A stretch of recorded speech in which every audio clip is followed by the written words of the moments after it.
Okay, we've got Command and Colours out for the first time in about 2 years. It's hitting the table. Yahoo! One of my earlier war games, and a terrific game, but it just hasn't been played that much because we've been playing newer games. So really excited to have this back at the table. And I'm playing a new opponent today, Andrew. And Andrew is playing the Carthaginians in the Battle of Trebbia, 218 BC. And he is Hannibal. And I am playing the Romans with Consul Sempronius. And this is the initial deployment. And this battle was characterized by an ambush by the Carthaginians. If you look at the setup here, you can see that they have a force here that can come on the behind the Roman lines if certain conditions are met in the game. So that's a real concern. Maybe I'll have to sort of, as the Romans get stuck into the Carthaginian main line before those ambushes appear and win the battle early. Here's hoping. So this is the setup, and just looking along the Roman line, you can see that on the flank there's some medium cav with a lot of auxiliaries forming the bulk of the line, a bit of heavy infantry and reserve, and on the left flank some more medium cav, and out front we've got some skirmishers. Looking across the battlefield to the Carthaginians, we can see that on their right flank they've got quite a big amount of light cavalry with elephants.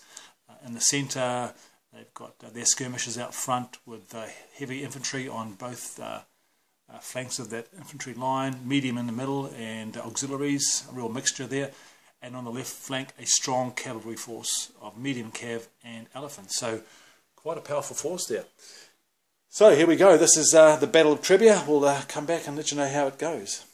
Okay, the battle's just kicked off and the Romans have attacked down the centre with their leader leading some medium infantry. They've pushed back counter-attacking Carthaginian skirmishers. On the left flank the Romans have repulsed a light cavalry attack by the Carthaginians and have sort of advanced slightly. But significantly, an ambushing Carthaginian force has just appeared behind the Roman lines on the Roman right flank, and we're about to see how that develops.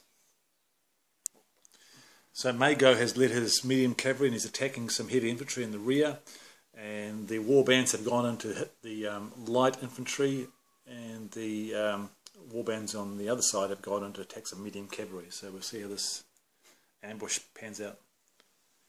Okay, the ambush is continuing with the war bands pushing back my medium cavalry, and Mago and his medium cav have forced my heavy infantry back across the river.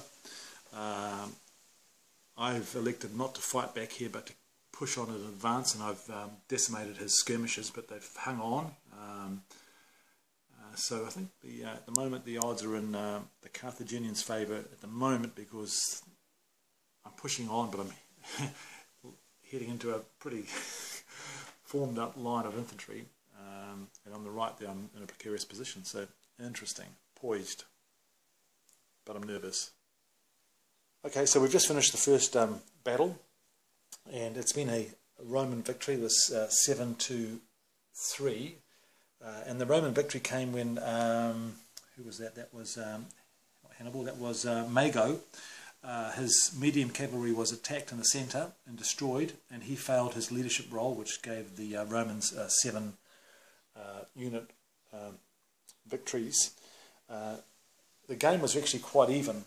It could have gone either way, and yeah, we were pretty spread out everywhere. There was no real cohesive lines, and it was just fortunate that I caught Mago out in the open and had some good rolls, but a very close game. So that's game one to the Romans.